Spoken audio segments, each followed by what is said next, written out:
Pernah terpikir nggak, kemana perginya uang pajak kita selama ini? Apakah habis untuk perjalanan dinas luar negeri yang mewah, seremoni yang bertele-tele, atau tumpukan hasil kajian yang akhirnya cuma jadi pajangan di rak buku? Ini bukan lagi sekadar pertanyaan retoris. Ini adalah masalah nyata yang menggerogoti anggaran negara kita bertahun-tahun. Tapi, angin segar perubahan akhirnya datang. Presiden Prabowo Subianto baru saja membuat gebrakan yang luar biasa di tahun pertama pemerintahannya. Bayangkan, Indonesia berhasil menghemat angka yang sangat fantastis.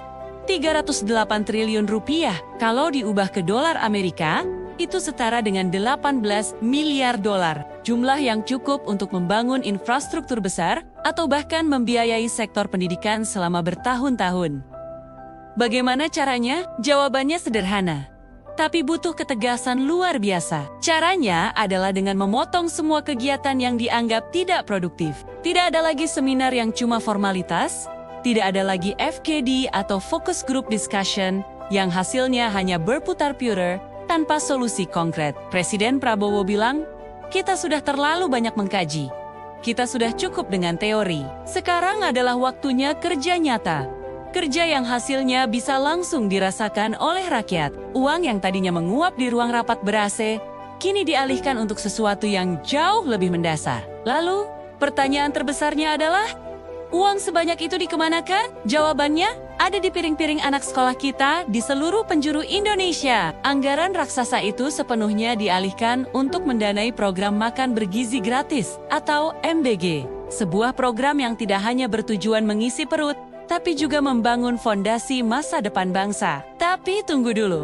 Ini bukan sekadar program bagi-bagi makanan. Ini adalah sebuah mesin ekonomi baru yang bergerak dari level paling bawah, dari desa-desa dan kampung-kampung. Coba kita hitung efek dominonya. Pertama, akan ada 30.000 dapur mandiri yang dibangun di seluruh pelosok negeri. Dapur-dapur ini bukan sekadar tempat memasak, tapi pusat kegiatan ekonomi baru.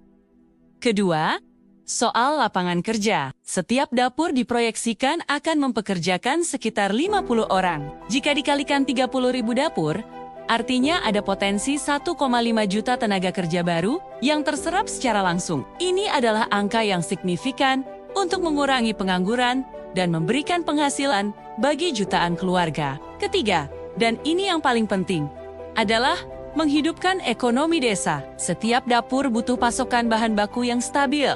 Sayuran, telur, daging ayam, hingga beras.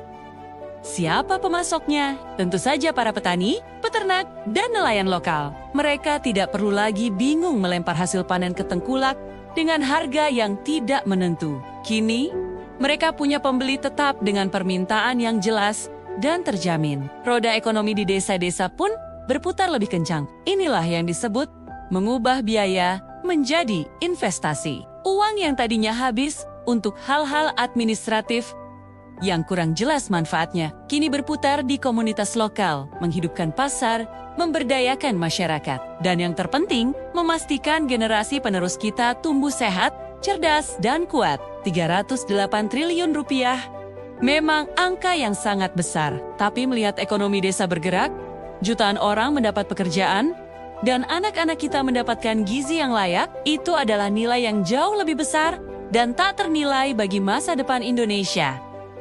Bagaimana menurutmu? Apakah pengalihan anggaran dari seminar ke piring rakyat ini sudah tepat sasaran? Tulis pendapatmu di kolom komentar. Terima kasih sudah menonton. Jangan lupa follow untuk konten menarik lainnya.